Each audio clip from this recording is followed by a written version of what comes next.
Hi, this is Sylvia Felix with the market team. We're here with Keller Williams Realty. I know there's a lot of uncertainty right now with the economy, politics, and interest rates.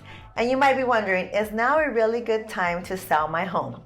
Well, let me share 3 key reasons why it might actually be the best time to sell before the springtime. Key point number 1, if you sell before the spring market kicks in, you'll face less competition. Right now, fewer homes are listed, meaning your property stands out more and could attract stronger offers from serious buyers. Key point number 2, there's still strong demand for homes.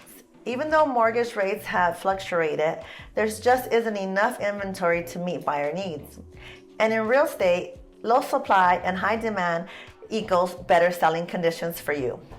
Key point number 3 is the market cycles. Let's talk about the markets. We've seen an up market since 2008, and history tells us that what goes up must eventually come down.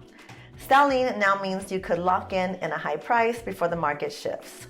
So if you're thinking about selling, let's chat. Our team specializes in getting our sellers 6 to 10% more than traditional agents with our unique proven marketing strategies. Contact us today for a free consultation at no pressure, just with expert advice. And if you found this helpful, like, share, or subscribe for more real estate insights. Thank you. This has been Sylvia Felix with the market team here with Keller Williams Realty. I'll see you in the next video.